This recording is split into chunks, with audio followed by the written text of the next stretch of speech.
Okay, now I've already got my fiber soaking in the water and citric acid mixture. I added my citric acid and then, I put the water in and then I added the citric acid and then I put in the fiber. You can put it in pretty much any which way you want. A lot of places I've read online say you're supposed to cover your yarn or fiber with water, but I don't do that. I don't know if you can see it, but when I put in enough water just so that the fiber can soak it up, so that when I squish down, I think you can see it a little better in the corners because they're deeper. Just enough water so that when you squish it down it comes out, and then when you let it go it absorbs it again. Because when you add your dyes you're going to be adding a lot of water, and you don't want your colors all mixing together or you're going to end up with muddy brown.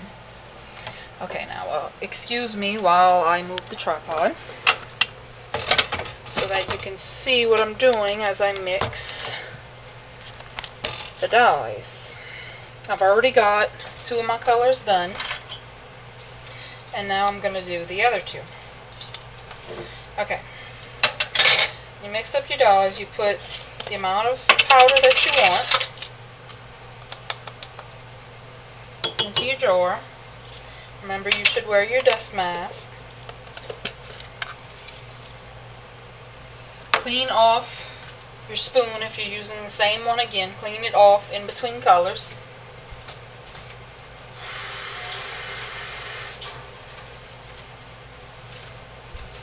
So that you don't mix your colors together.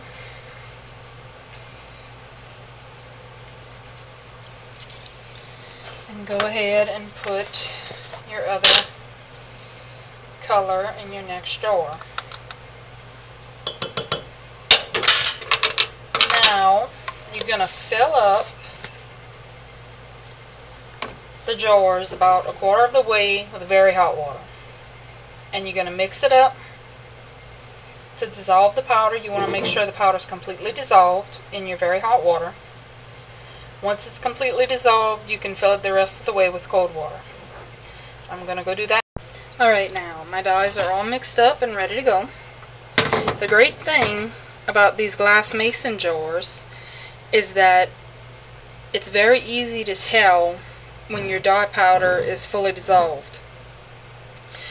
The undissolved dye powder will settle at the bottom of the jar, and it's really easy to just pick it up and look at the underneath.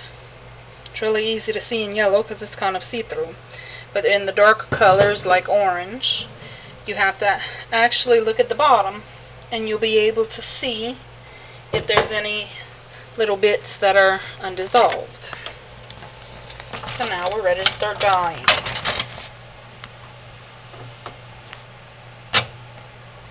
That's the fun part. Okie doke. Turkey baster ready. Now you don't want to turn on your heat just yet. Mine was on a little bit actually. Don't know how that happened. Anyway, so all you do is you pour it in. Or you can just use your turkey baster if you prefer. The first color I'll usually just pour it in, and then the other colors I'll use the turkey baster. Now, might actually have to make some more red. You're just going to poke it down. Try to get the dye all the way through to those bottom layers.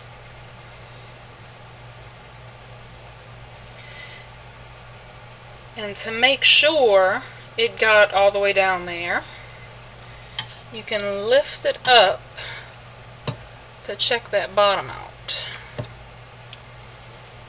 And I do have some that hasn't, but you see it's kind of pure dye down here, so it'll be sitting in the dye ready to soak it all up. That's kind of why you want to squish it down, make sure it gets all in there.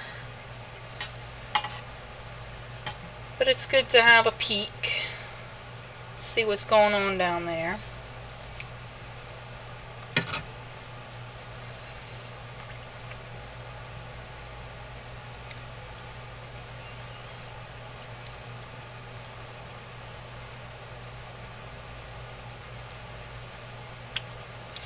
Now you don't want to be too rough with it, but since the heat isn't on,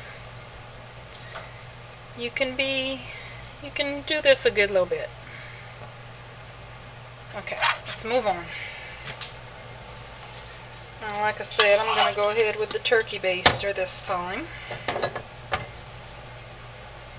And you want to rinse out your turkey baster in between colors. I didn't, living dangerously. But it's a good idea to do that.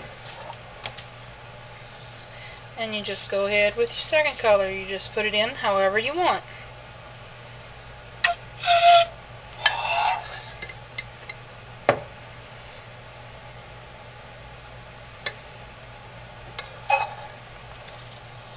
You want to be careful with these turkey basters. They tend to splatter and spit. So you kind of want to do it really close to your wall so it doesn't spit all over the place and get in places you don't want it to.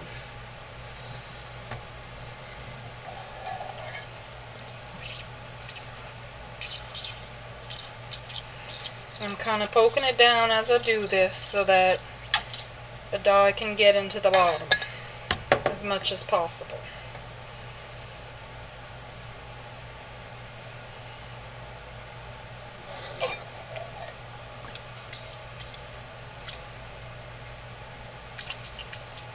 Now that I've kind of outlined it a bit with the turkey baster, I'm just going to go ahead and pour it on. Don't put too much or it's going to travel all over the place. I have a tendency to put a lot, but I want to make sure it gets to the bottom.